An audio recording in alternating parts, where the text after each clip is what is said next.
जय श्री कृष्ण सा। आप सभी का मेरे चैनल पर स्वागत है। आइए सुनते हैं मार्गशीर्ष महात्म्य अध्याय 2। ब्रह्मा जी विष्णु भगवान से बोले, हे देवेश, आपने श्री विष्णु को प्राप्त करने के लिए मार्गशीर्ष मास का विधि विधान से भक्ति पूजन करने को कहा।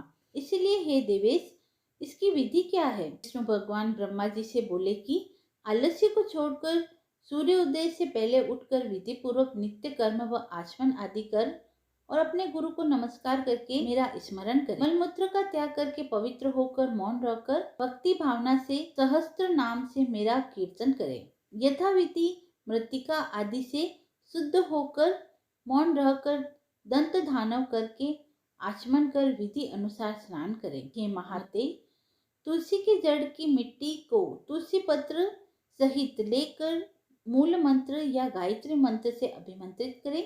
मूल मंत्र से उस मृतिका को शरीर में लगाकर तालाब या कुएं के जल से स्नान करें। जल के अंदर नाक डुबोकर मंत्र का जप करें। उस जल में स्नान करते समय तीर्थ स्थान की कल्पना करते हुए विद्वान मंत्र जप करें। मूल मंत्र ओम नमो नारायण। यह अष्टाक्षर मंत्र विष्णु भगवान का है।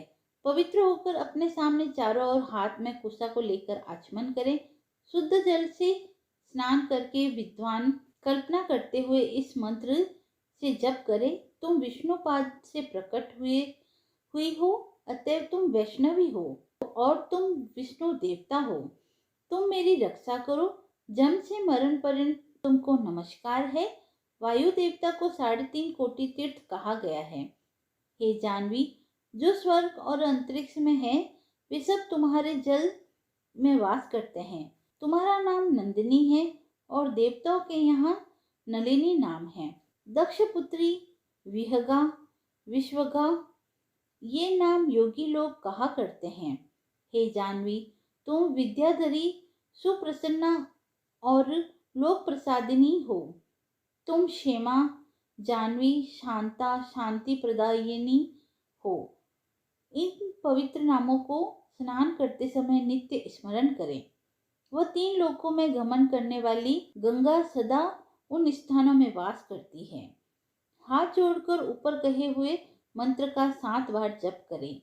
जल में अंजलि लगाकर पुनः 3, 4, 5, 7 बार स्नान करें और उसी प्रकार मिट्टी को भी अभिमंत्रित करके शरीर में लगावें।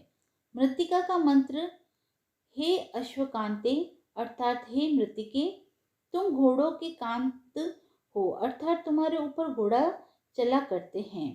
हे रथ क्रांते अर्थात तुम्हारे ऊपर रथ चला करते हैं। हे विष्णुकांते अर्थात श्री विष्णु भगवान के चरण कमलों से 3 लोकों को नापने वाली।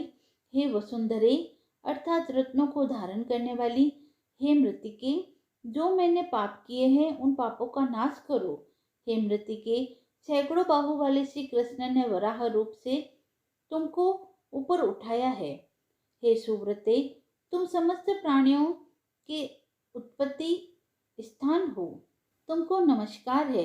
इस प्रकार स्नान करके विधि पूर्वक आचमन करें और जल के किनारे खड़े होकर श्वेत वस्त्र धारण करें।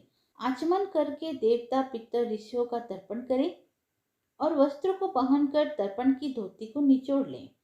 हे द्विश्रेष्ठ, वैष्णव लोक मंत्र से अभिमंत्रित करके ललाट पर शुद्ध मृतिका को लगावें। आलस्य रहित हो यथा संख्य उदर पुंड तिलक धारण करें। हे ब्राह्मण, ब्राह्मण सदा 12 पुंड धारण करें।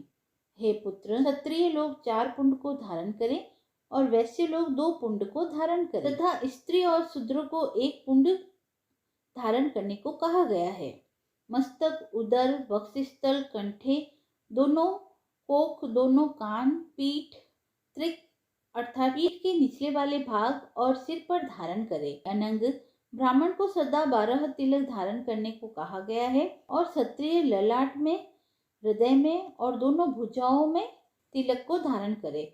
वैसे लोग ललाट में, हृदय में तिलक को धारण करें और स्त्री व शूद्र लोग केवल ललाट में धारण करें। ललाट में केशव का, उदर में नारायण का ध्यान करें। वक्ष स्थल में माधव का, कंठ में गोविंद का दक्षिण कोख में विष्णु का, बाहु में मधुसूदन का, कानों के मूल भाग में त्रिविक्रम का, वाम पार्श्व में वामन का, वाम बाहु में श्रीधर का, कान में ऋषिकेश का, पीठ में पद्मनाभ का और रीढ़ में दामोदर का न्यास करें और हाथ जोड़कर जल को वासुदेव का स्मरण कर सिर पर धारण करें। इस प्रकार ब्राह्मण धारण करें। अब क्षत्रिय के लिए निश्चय करें। प्रथम ललाट में केशव का, हृदय में माधव का, हे वत्स दोनों बाहुओं में मधुसूदन का स्मरण करें। यह विधि क्षत्रिय के लिए है। अब वैश्य का कृत्य सुनो। ललाट में केशव का, हृदय में माधव का ध्यान करें। स्त्री और शूद्र ललाट में केशव का ध्यान करें। इस विधि से हमारी प्रसन्नता के लिए पुंडों को धारण करें। श्याम वर्ण का तिलक शांति को देने वाला है और वश में करने के लिए रक्त वर्ण का तिलक करें। पित्त वर्ण का तिलक करने से लक्ष्मी प्राप्ति होती है और श्वेत वर्ण का तिलक करने से मोक्ष मिलता है। इन तिलकों को एकांतवासी होकर महाभाग लोग समस्त रोग के हित में रत रहने वाले धारण करते हैं। बीच में छिद्र छोड़कर विष्णु चरण की आकृति के समान पुंड को धारण करें। मध्य में छिद्र से युक्त तिलक को हरि मंदिर कहते हैं। ऊपर को उठा हो, सुंदर हो, सीधा हो, पतला हो, पार्श्व भाग सुंदर हो और मन को मुग्ध करने वाला हो, यह उत्तम तिलक कहा गया है। जो बिना छिद्र का तिलक धारण करते हैं वे द्विजों में अधम हैं, और जो द्विजों में अधम बिना छिद्र का उदर पुंड को धारण करते हैं वे तिलक में लक्ष्मी के साथ स्थित मुझको अलग करते हैं। इसमें कुछ भी संशय नहीं है, इसलिए छिद्र युक्त पुंड को धारण करना चाहिए। यदि बड़ा छिद्र हो तो उत्तम कहा गया है। ब्राह्मण लोग हरि के सालोक्य पद प्राप्ति के लिए सदा इस तिलक को धारण करें। दूसरा अध्याय समाप्त हुआ। यदि आपको यह अध्याय पसंद आया हो तो आप मेरे चैनल को लाइक, शेयर एंड सब्सक्राइब करें। धन्यवाद।